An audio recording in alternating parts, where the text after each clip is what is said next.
Donc, moi, c'est Nils. Je travaille dans une association qui s'appelle InfoJeune 38 et je suis donc informateur jeunesse. Donc, je vais vous présenter déjà un peu ce que c'est mon travail. Donc, l'information jeunesse, c'est un réseau national de plein de structures dont le but est de répondre à toutes les questions qu'on peut se poser quand on est jeune entre 13 et 30 ans. C'est des accueils anonymes, gratuits et sans rendez-vous. Donc notre structure à nous à Grenoble elle est associative, c'est pour ça que je suis là ce soir. Mais pour vous présenter plus concrètement ce que c'est l'information jeunesse, je présente aussi tout le réseau. Donc c'est un réseau de plein de structures qu'on va retrouver un peu partout en France, que ce soit en France métropolitaine ou sur les territoires de l'outre-mer. On a tout plein de thématiques qu'on apporte avec les jeunes. Donc notre quotidien dans ce travail, c'est de pouvoir à la fois connaître plein de choses tout en étant spécialiste de rien. Donc là, vous avez des exemples de demandes qu'on nous fait au quotidien sur lesquelles on doit connaître des ressources, des partenaires qui envoyer les personnes qui peuvent venir nous voir. Mais je pense que ça, c'est pas ce qui va être le plus intéressant pour ce soir. Je serai sur les stands, on en parler tout à l'heure si vous avez envie de développer un peu le sujet. Je suis là pour vous parler de mon parcours et comment j'ai atterri ici. Donc j'ai fait du bénévolat, une coquille parce que je ne me suis pas relu avant de venir ici. Donc pour vous expliquer, moi au lycée, je me suis retrouvé dans une filière, donc un bac S, filière scientifique, un peu malgré moi, une filière dans laquelle je ne me retrouvais pas. J'ai obtenu mon bac pas grâce aux matières scientifiques, étonnamment. Et sorti de là, je ne savais pas quoi faire. J'ai l'impression que c'est un peu quelque chose qu'on a déjà entendu ce soir. Mais il se trouve qu'à côté de ça, plus jeune, et pendant longtemps, j'ai été aux Éclaireurs, qui est une association. Après mon bac, sans savoir quoi faire, j'ai pu avec les Éclaireurs devenir animateur, passer le BAFA, puis directeur de séjour, passer le BLD, et je me suis rendu compte que ça me plaisait pas trop mal, en fait. Que c'est un peu la seule chose qui arrivait à me donner envie de me professionnaliser quelque part. C'est pourquoi, dans mes études, je me suis dirigé vers un DUT carrière sociale, qui aujourd'hui est devenu un BUT, à l'époque de l'UPNF aussi, avant de devenir l'UGA.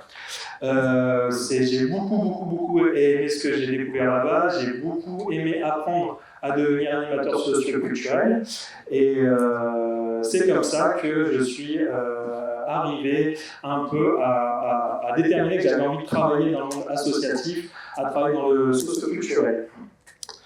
Mais suite à mon DUT, j'ai eu la chance de pouvoir poursuivre en licence de sociologie.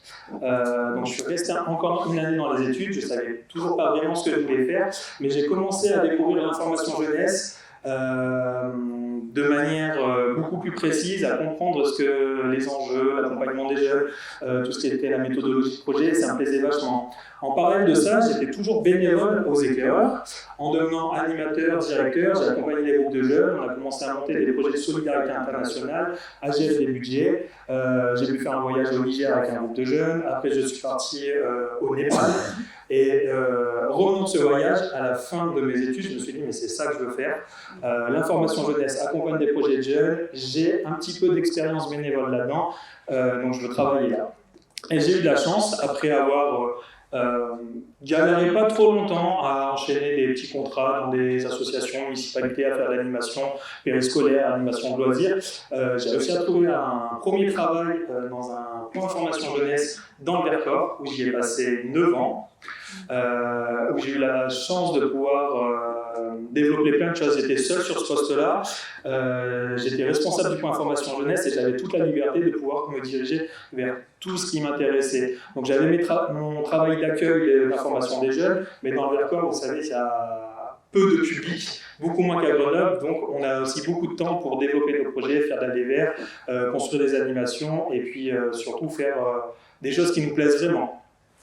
C'est comme ça que petit à petit, de fil en aiguille, j'ai pu investir dans ce réseau-là auprès du département, puis de manière régionale, participer à plein de commissions, de groupes de travail et découvrir vraiment ce que c'était le travail dans un réseau. Parce que mine de rien, on a beau être seul dans une structure, on se rend compte assez vite que la chance de ces réseaux-là, c'est de rencontrer beaucoup de monde. Dans le Vercors, ce point formation jeunesse était porté par un centre social qui anciennement était une MJC. Donc on était aussi rattaché à la fédération des MJC en Rhône-Alpes et puis au réseau des centres sociaux.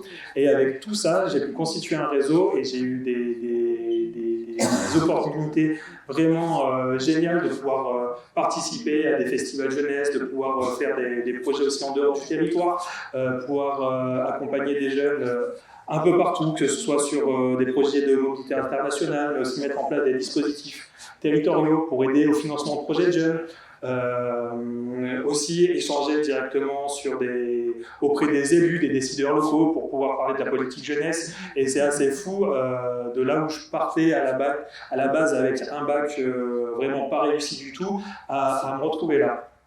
Cette expérience, ça m'a permis, au bout de ces 9 années, de me retrouver à InfoJeune 38. Donc c'est là où je travaille actuellement.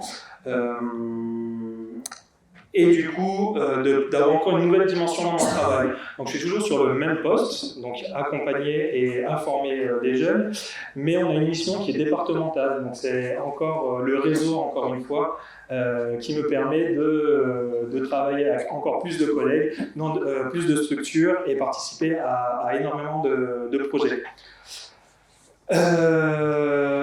Voilà, je ne vais pas trop m'attarder parce que je crois qu'on... Ouais. Tu avais un petit conseil à donner Mon conseil, c'est un peu celui qui a été dit. Effectivement, faites ce que vous avez envie de faire au moment où vous avez envie de faire et vous avez le droit de vous tromper. Et la réorientation tout au long de la vie, c'est vraiment quelque chose qui existe. On fait partie, nous, du service public régional de l'orientation qui justement promeut ça.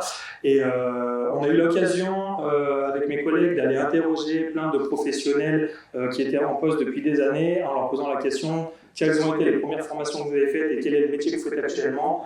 100% des réponses ont été ça n'a rien à voir. Donc je pense que c'est une belle preuve qui montre qu'aujourd'hui il y a plein de dispositifs, plein de moyens qui existent de pouvoir changer de voie. Et aujourd'hui, la vérité, les envies qu'on peut avoir à l'âge qu'on a ne sera pas forcément la même dans 5 ans, 10 ans, 15 ans, 20 ans. Donc mon conseil, c'est vraiment garder ça en tête. Et puis voilà, il ne faut pas avoir de regrets. C'est pas forcément facile. Après, on n'a pas tous la même chance, on n'est pas tous dans des situations qui peuvent nous permettre de changer aussi facilement. C'est pour ça qu'il faut aussi profiter du fait d'avoir des personnes autour de vous, des professionnels, notamment vous, en étant étudiant, vous avez des services qui peuvent vous accompagner dedans, il y a aussi des associations comme la nôtre, mais aussi plein d'autres. Du coup, voilà, n'hésitez pas à franchir des portes, à aller rencontrer du monde, à aller échanger, à aller parler de vos projets, parce qu'on arrive à trouver des solutions. Et du coup, pour finir, juste si ça, excuse-moi, si ça vous intéresse, que vous voulez qu'on en discute, ou qu'on garde un peu le contact, ou voir tout ce que nous on peut proposer, hop, vous pouvez me suivre sur les réseaux sociaux, n'hésitez pas, c'est ouvert, c'est pour tout le monde. Tout ce qu'on fait, l'information qu'on délivre est gratuite et on donne plein de bons plans, d'actu, de choses à connaître. Donc voilà, merci de m'avoir écouté.